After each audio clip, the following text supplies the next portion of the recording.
What's up, everybody? Grant Wise jumping in live with my man, Mr. Josh Hirsch, who is one of the apparent OGs there. Agentology guy has been a great contact, great connection, great relationship that he and I have developed over the last several weeks. And we wanted to put together some incredibly valuable training for you guys. So Josh agreed to throw out some of Agentology's best secrets, best tricks, best tips for increasing your conversion. So I'm going to stop talking and I'm going to let the man, the myth, the legend himself jump on and start adding some value. We're going to dive into this presentation. Please take very diligent notes. Make sure that you've got something to write with. Remember, writing is the doing part of thinking. And when he gets near the end of his presentation, I'm going to ask you guys for some Q&A. He's going to come up and actually talk about, some stuff, ask some questions or answer some questions you guys might have. So, Josh, man, thanks so much for stopping by. Oh, it's my pleasure. I'm very excited. I don't know if I can live up to that intro.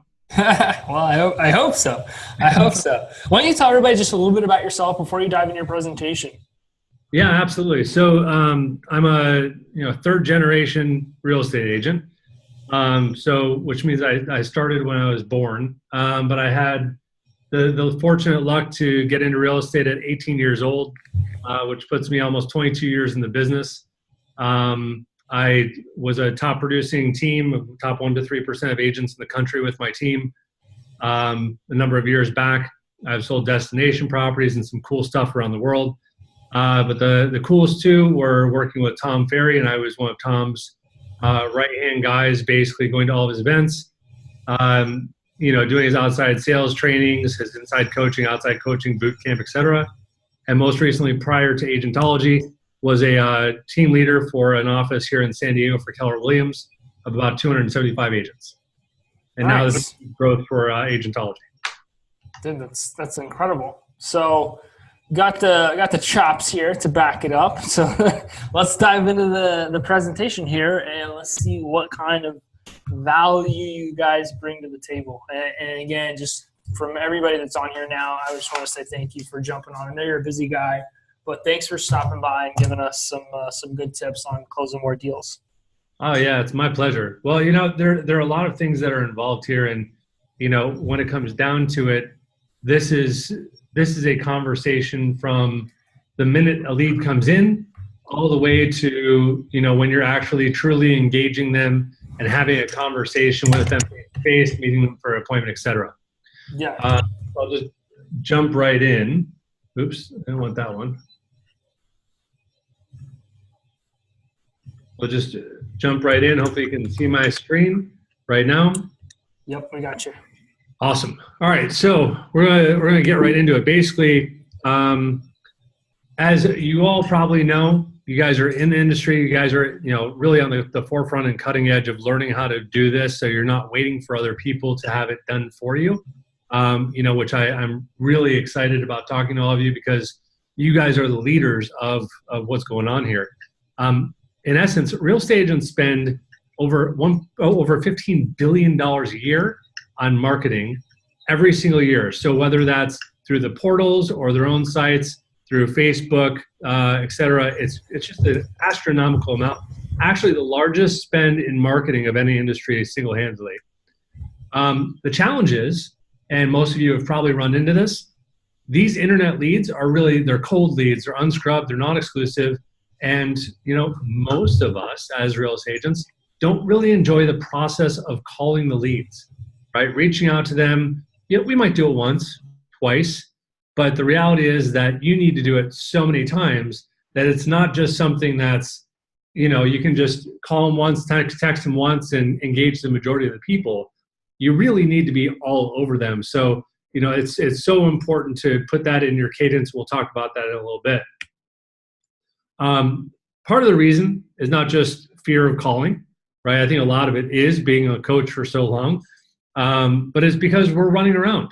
I mean, if you are a real estate agent, a true real estate agent, especially a single agent or a small team, you're running around taking listings, putting up signs, getting sign writers. I mean, you're getting photographs done, appraisals. I mean, you're doing everything to be able to compensate here. So the job here is to see how you do it in an automatic and systematic way to be able to have the biggest return on your money. Because when it comes down to it, it's great. Grant teaches you to generate a ton of leads, and that's one of the hardest parts of the lead generation process and lead qualification process. But the other part of it is receiving, making the calls and reaching out to the clients. As I was saying, 45% of real estate inquiries are never even receiving a response. So that's one of the things that we're trying to fix here is how do we bridge that gap, right? So for you, in reality, if you think about it, how many people are really not calling every single lead that they receive? We've all missed them before. We've all missed leads, but I mean, it's like, how many do you actually miss along the way?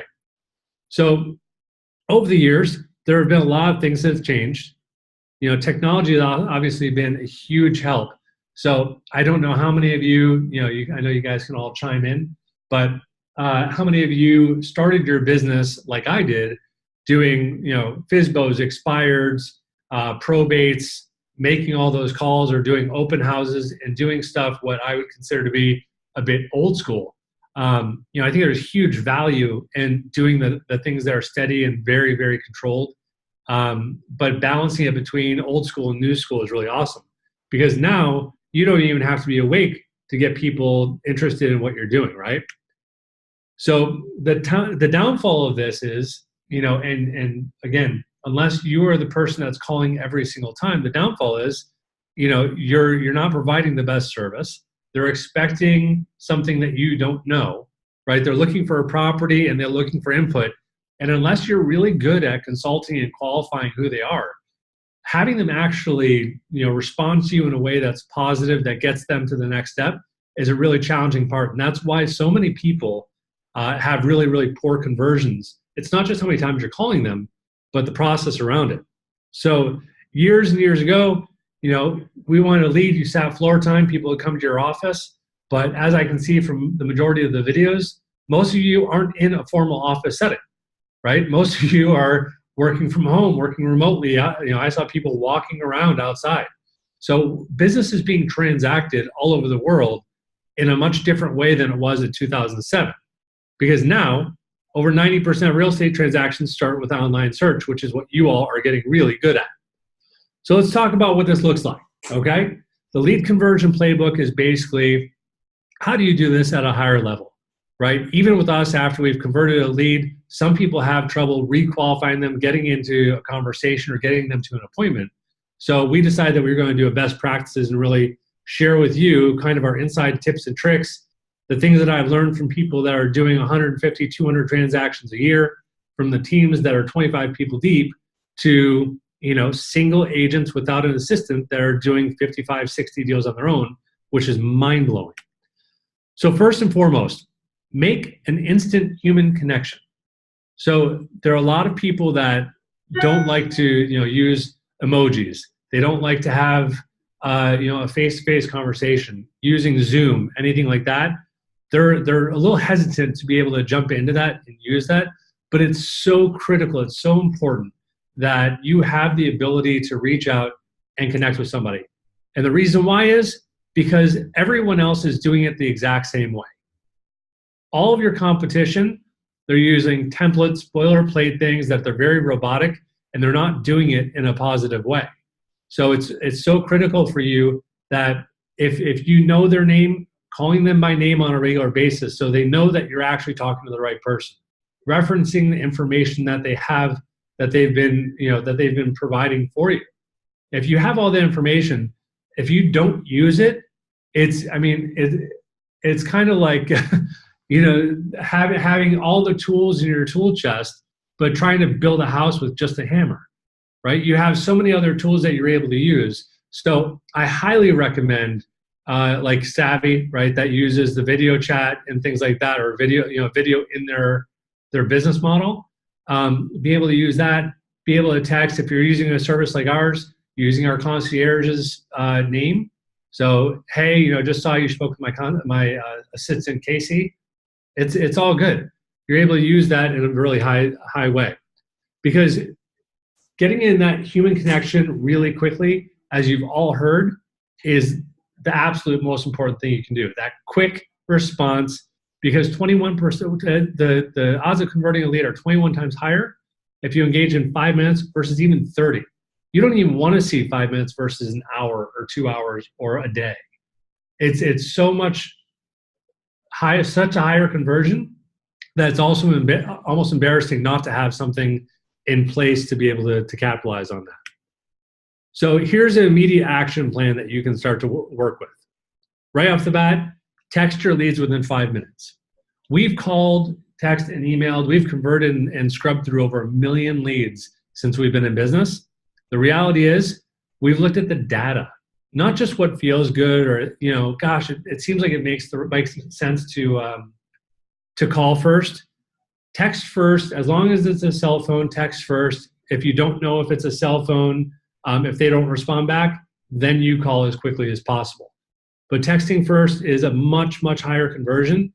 And I know that there are studies that have been done previously, MIT studies, et cetera. But to the best of my knowledge, nobody's actually done a study with the level of leads that we have that have really been doing this for such a long time at a high level. Again, right after that, if they do not text you, this is your plan. This is your plan that you should be writing down, that you should be doing every single time, no matter what. So you call. If there's no answer, do not leave a voicemail. Do not leave a voicemail. As we've learned from Chris Smith and some other huge people out there, double dials and things like that are probably the most effective way. Think about it yourself. If you've gotten a call and then ignored it, and then you get a call from the exact same number, how often do you actually pick up? Now, most people don't know that this is a plan that you have. They think that the phone disconnected or something else is going on. So feel free to reach out to them twice and then do a follow-up email. I sent you a text and call and have not heard back from you. In an ideal world, you're going to create a plan that has at least 10 touches to that plan, the function. Number 2, maximize the, oops, I didn't even get a slide on here. Maximize the information that you have. So as I was saying, if you know where they're looking, how they're, what type of property, what size, the rest of that, you're in front of a computer most of the time. You should be pulling up the different homes that would fit into what they're looking for, so you have some reference points. You should be thinking about some of the talking points that you have. I also highly recommend stalking them and looking at them on Facebook or on LinkedIn or wherever else you can. It's really simple to take an email, put it in your Google, and boom, a lot of their information will pop up. And if it doesn't, that's fine. But a lot of times you'll be able to go, oh, wow, this person has a really cool job, or this person finished first in a triathlon locally. And there are things that you're able to reference along the way that don't make you sound creepy as long as you do it properly. But maximizing the information you have. I always say in our world, we try to create some level of a dossier to be able to hand off to a client. So you want to be able to know who they are, everything about them. If you're able to engage on their, as I said, social media, do a little bit of research or reconnaissance on where they live. You can do things on the searches on the MLS or through title searches and things like that pretty easily. So I would start to utilize that a little bit more in your business. Number 3, the fortune is in the follow-up. You guys all know this. This is not a surprise one. This is a tip that you should know, but needs to be kind of embedded in all of our heads and told over and over and over again. If you are not doing incredible follow-up, that is your failure, right? That is your thing that you're never going to get to that next higher level of what you're doing, because the follow-up is the most critical thing. If there's one constant in every single top producer that I've ever met, that I've ever had the pleasure of coaching or being interacting with, they are master follow-up people. They're amazing at it. So create a plan. And what I always like to do is create some type of system where I know that if I talk to someone today, that tomorrow is the day I follow up with a text. 2 days later, I follow up with the email, etc. So creating a plan in your head. Usually the reason why we don't do most of this stuff is not because we're afraid. It's not because of whatever else, but it's we don't know who to call. If you have a database of even 300 people, you have to go searching through the people in most ways, unless you put some reminders, unless you have a plan, you have to go searching through the people that are the best possible candidates to work with. So use all channels. As I said, 68% more likely to convert a lead if you make 6 to 8 attempts. So call, text, email, build that baseline of who they are, and then be able to engage that. And if you already know that they have a family, you can say, hey, so how many people are in your family? You don't have to say, I see that you have a wife and 2 kids. You can say, so how many people are going to be living in this house? Now, because you know there are other people that are going to be doing that. So continue to stay clear and present on that. So here's a good schedule that I would suggest for you. And it basically it creates an 8 attempt cadence, if you will. So we use cadence in our world a lot. Cadence is basically, in the first 24 hours, for instance, we reach out 6 times. So do you more than likely not have the bandwidth to do that? Probably not. That's almost impossible to do while selling real estate. But, because most of the attempts are in the first 24 hours and we have most of the conversions at a time. So plan this out. What are you going to do in that day 1, day 2, day 3, 4, and 5 to be able to really get, drain all of it out, all the possibility out of the leads that you're generating? You're spending good money. You're learning a good system.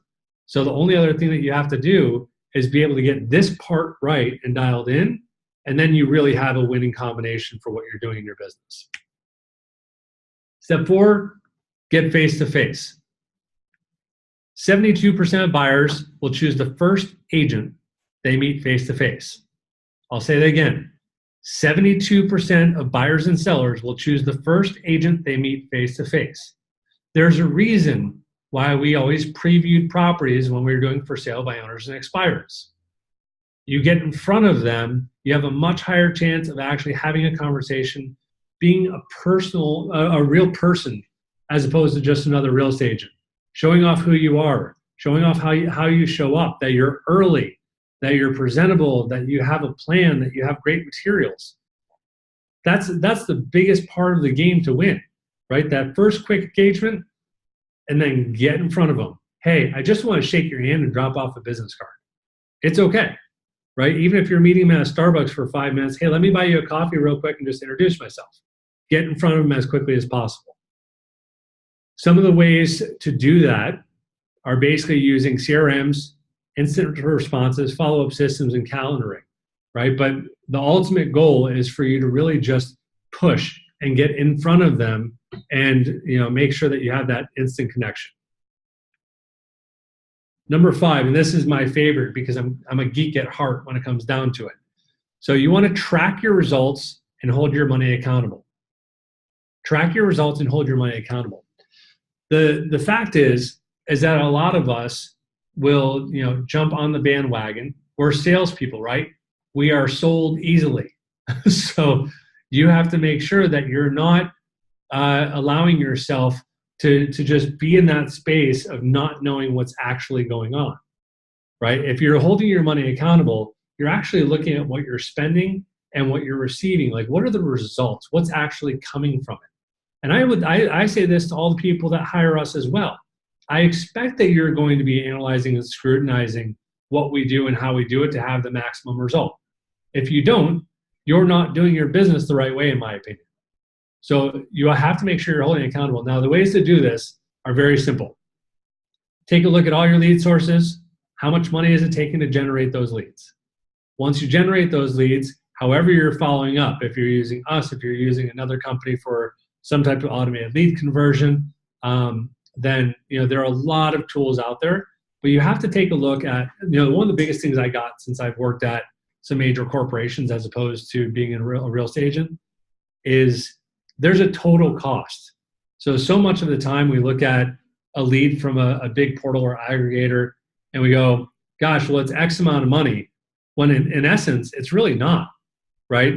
You might be paying a lot more when it comes down to the CRM that you have to have now, and the team that you have to have in place and the rest of that. So you try to make sure you know exactly what you're paying for that is on that first part of the marketing that moves into the lead generation area. And then on the backside of that, you have to track it, whether it's a month, 6 months, 9 months, or a year. Where did the lead come from? What can you attribute it to? And what tools were you using at that time? Right? It sounds like a big pain in the neck in the grand scheme of things, but it's really not. I think we just kind of let ourselves off the hooks as real estate agent and say, hey, well, maybe I don't need to know all of this stuff. But if you know all of that, then you can make good decisions, because here's what's going to happen. You're going to outlay a lot of money at some point, and you're going to put money into your marketing, your lead gen. You're going to put money into a company to do your ISAs or hire an ISA yourself or be the ISA yourself. And when it comes down to it, you're not going to know where all that money went, and you're going to be frustrated in 3 months when you haven't gotten major results, when the majority of the results happen in 6 to 9 months, right? In our world, it's been about 5 to 7 months. But for most companies, for most agents, it's 6 to 9 months for you to really get a good gauge of what you're doing. So I'm sure a lot of you remember when you first started in the real estate business, kind of like the normal thing to be told is you need 6 months of living expenses to be able to live and get into real estate properly. The fact of the matter is you need the same thing for lead generation. So make sure you're always filling your coffers and you have a lot of numbers and a lot of things to be able to track and look into on a regular basis. So again, that's it. You create that human connection, you're good. You're on your own. But if you need any help, we can help you. And I'm sure Grant has some input from here. Grant? Dude, that was awesome. Thank you so much. Like, so much value packed into like 10 minutes of a conversation. And it's so needed too. So like, thank you. One person, guys, this would be a great time if you had questions to just go ahead and start posting some of your questions so we can get them answered. So somebody's asking, when you're following up on day 1 and day 2, do you guys have anything that you kind of use as a general rule of thumb as to how many times you allow before, follow-up attempts? Say it one more time. Do we have something that? Do you guys have like a timeline? Okay, like I followed up with somebody on day 1. Now I'm going to wait X amount of time before I follow up with them on day 2. Do you guys do anything like that, or is it more of just a try to get them to respond type thing? We follow up with them 6 times in the first 24 hours. 6 times, perfect. So. Yeah, it's a full-on blitz, and some people think it's a little bit overwhelming, and that's why I said most individuals can't do it on their own, because I literally have we're up to like 70 ISAs on staff full time. So to try to do that is really, really hard. I would start off with shooting 2 text messages and an email, 2 text messages, a phone call, and an email in the first 24 hours, and you'll be able to convert a ton of the leads that you're not converting now. 100%. We always tell people like 8 to 12 times. You need to like be obsessive, be annoying, you're just trying to get people to respond. Like you're trying to get people. The only reason we run advertisements is so that we can start communication with somebody.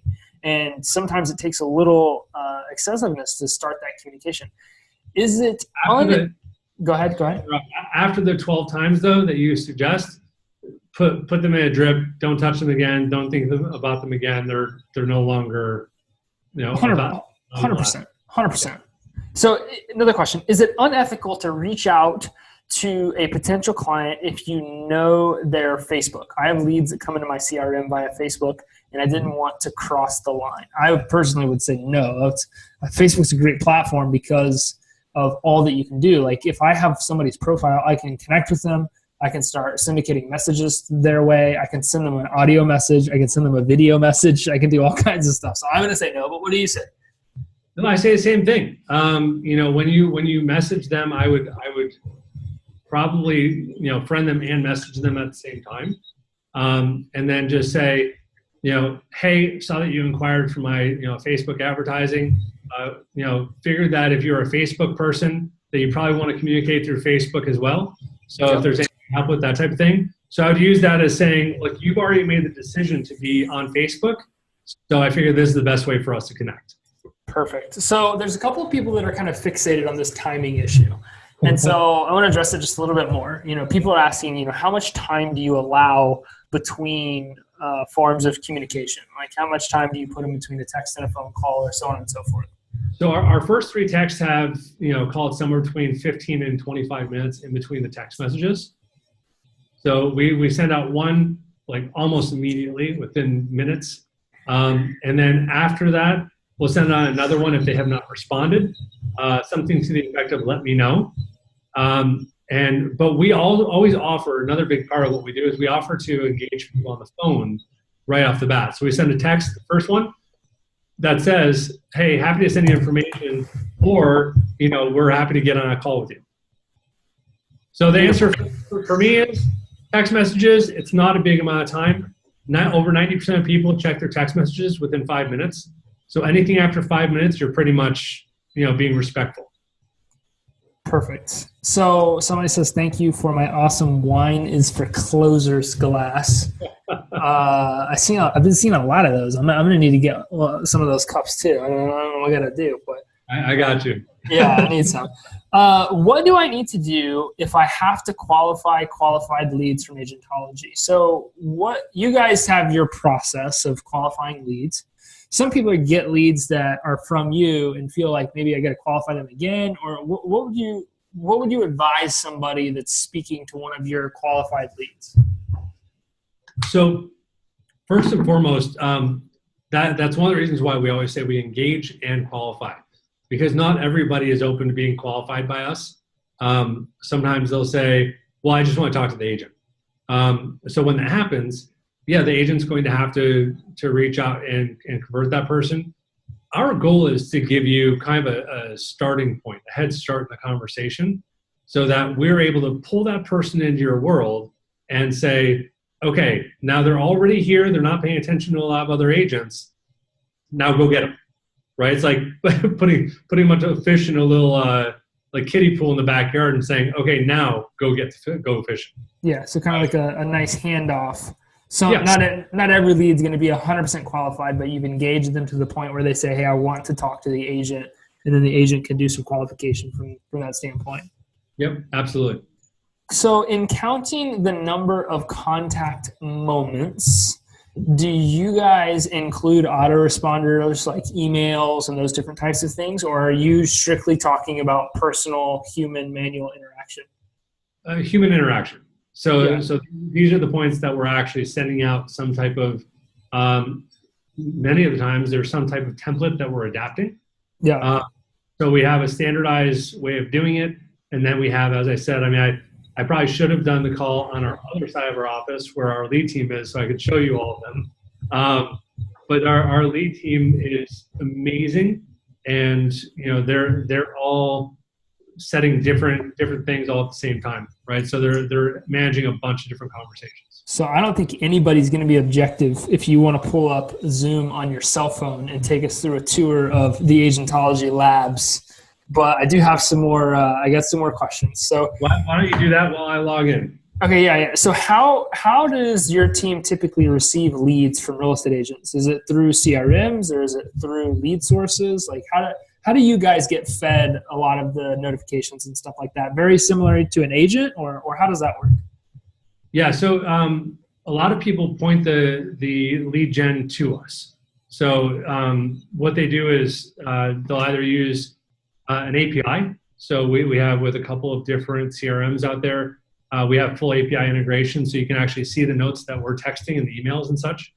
Some people use email parsing because they're able to use basically an alias email. And what that means is we take out your email from your lead source, put in our super special email, and that automatically kicks us the leads and sends it to us. and then it's kind of like a bank account routing number, so it goes right into your account. Right. Exactly. And then we have some people use Gmail filters, and so there are certain ways of filtering out the leads. And I think that's it. Yeah. Cool. That sounds pretty interesting. What would you do? Let's say that like Agentology, you qualified a lead, and then you send it on to the agent, but the lead becomes non-responsive. Have you guys ever had that happen where you get somebody, it seems like a good lead, they hit your qualification points, and then you send that lead off to the agent, but all of a sudden everybody goes dark. Like the prospect kind of ceases communicating with the agent. What would you advise somebody? So the biggest thing I would say is, always do your best to communicate the way that these people want to be communicated with. So if they say text me after 8 p.m., text them after 8 p.m. So there are so many times where like, don't we just overlook it, right? We just, I have an appointment at 8 p.m., so I'm going to text them now. I used to do behavioral style training. And what I found was many times people were always saying the golden rule, right? Funny enough with the slide up in front of you. But the reality is the way that we need to treat people is the way that they want to be treated. So if they say, call me. If they say email them. Look, I would be more than happy to get on a phone or even text with you, but you said you wanted to be emailed, so that's why I wanted to respect, and that's what I wanted to do. And do you guys, whenever you're qualifying leads and stuff like that, do you leave notes that kind of tell agents like, hey, this agent wants to, or hey, this person wants to be contacted at this time, or hey, this prospect wants this? Do you guys leave notes like that? Oh, absolutely. Yeah. That's really cool. Yeah. So some of the notes are relatively basic when it comes to, 3 bedrooms, 2 bathrooms, like all the normal stuff that you can almost get off your own sheet. But, when we get in a good conversation, 100%, we're getting usually put it this way, 30% of our conversions happen on the phone. Okay. So when we get somebody on the phone, we're getting a ton more information, all their motivations, where they want to be, proximity to the house, like when, timing, anything that's like a really hot button for them, if they're paying cash or if they're getting a loan, et cetera. Okay, cool. So do you guys act as like a dialer service where you'll call expireds and FSBOs and stuff like that, or do you mainly work with pre-generated leads that the agents provide? Yeah, it's mainly pre-generated leads. We do not. Well, it's not mainly. It's only pre-generated fresh leads. So we don't do database. We don't do FSBOs and expireds. As I was saying, I cut my teeth when I was younger on FSBOs and expireds. I was born and raised with the Mike Ferry system, basically. Mm-hmm. So those are really, really tough leads to basically go through. And so anybody that says they're not has never called them. Right. So that's basically, that's basically the big issue, right? Is it's a very challenging conversation to have. And B, you also typically will need a real estate license to be able to have those type of conversations, because they're a much deeper conversation. Right. I was just talking about that with somebody today, talking about cold calling from a virtual assistant standpoint and how it's actually not legal in some states because of the conversations that you can get into or need to get into about price, properties, et cetera, et cetera, et cetera. Yep. Absolutely. That's awesome. That's awesome. So we have a bunch of people on here that have been singing your praises kind of this whole time. I've left some of those things out. A lot of people that are giving you guys some shout outs and some stuff like that. Cool. And for those of you that are on here right now, one of the things that I want to share with you that I very conveniently lost right before it was time to do that. Give me just 1 second. But we got a bunch of people on here that are just pumped with your service. And are saying, it's really helping them free up their time to do other things or focus on other aspects of their business that are more revenue generating activities, or, like insert whatever it is that you'd like. It's always good when you can figure out how to create leverage in your business. And when you can do so, especially when something that's so time consuming like conversion, I think it makes just a huge difference. So what I was going to post for you guys, there is a free trial to Agentology. If you've not tried them yet, I highly, highly, highly encourage you to do so. I just posted that in the chat section. It's a 30-day free trial or up to 50 leads where you basically can feed them, feed them your business and test them out, like test their strategy. And kind of like Josh was saying, I think that he was right on the numbers when you were talking about giving stuff 6, 7, 8, 9 months before you really say, hey, this doesn't work, or hey, this works really well. I think that you definitely want to give something like this time, especially as we're moving into the seasons that we're moving into. Conversion numbers can change just based on the seasonality. That doesn't mean that your business is broken. Doesn't mean that your lead models are broken or anything like that. It just means that the conversation can become a little bit more elongated. So having somebody that's sitting there working consistently for you guys while you're doing what you need to be doing and really working to grow your business in other ways is really important. Many of my leads are email only. Do you work those types of leads? Renee, we definitely want to work with you to make sure that you turn some of the stuff off that's email only. And we want to make sure that you're getting a phone number with a lot of those leads. So a couple people are asking, hey, what happens when a lead gives you guys bad information? Is the agent still charged for that, or is it something you work with them on? So it depends on the type of lead. So sometimes if they put in, John C. Smith at Gmail and a number that is like 619-619-6191, yeah, we're still going to charge because we actually have to do the search of finding out if it is real. If it's rogerrabbit@gmail.com and 555-5555 or one of the really, other interesting personas that take on, then no, we would obviously put it as a tech issue because we're supposed to be filtering some of those out. Okay, cool. Somebody's asking here, do you mind sharing your pricing model? And I just want to say, like, if you follow the link that I've posted right there in the chat section, it talks about some of the pricing of Agentology. But do you want to touch on that just a little bit, Josh? Yeah. So essentially, our fees are between $4 to $6 per lead. So if you have up to 50 leads per month, you'd be paying $6 per lead, which is $295, and then $6 after that. Up to 100 leads, $495, and then $5 after that. And then up to 200 leads per month is $795, and then $4 per lead thereafter. And that basically goes up, pretty high before the next change. Awesome. Well, look, man, this has been really, really insightful. And I think that some of it's affirmation because we teach so much of what you've talked about. And it can be easy for an agent to say like, well, I don't know. I think it's just a practice of conversion takes a lot of time. It takes a lot of energy and it takes a lot of just tenacity to keep doing it every single day, lead in, lead out.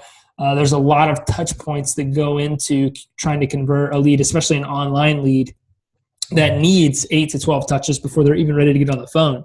So, thanks for jumping on and affirming some things, but, adding some really good value around some action strategies that people can take. And then again, thanks for offering up a free trial where, these agents can come in and test you guys out and see if you really do some of the good work that you say you do. I know that everybody's screaming your praises right now. You guys are growing your business at an alarming rate, which is awesome. And you're handling that growth incredibly well. But, thanks for jumping on and giving us some really good content to absorb. If you guys have any last questions you're going to go ahead and ask those now. Otherwise, I highly encourage you to implement the strategies that Josh has talked about here today, or to take advantage of their free trial and watch these guys implement them right in front of your eyes. They do have some really cool software and tracking mechanisms so you guys kind of see what happens the whole way through. And I think with everybody struggling with conversion, it would be silly not to at least test and see if Agentology has some of the answers for you for sure. Yeah, and just to quickly interject, it doesn't mean that you have to click on that link and say, yes, this is what I'm doing. I have a bunch of account executives that can have a conversation with you and just see if it's the right fit. That you don't have to go in blindly. They'll walk you through every step, and they're really good people.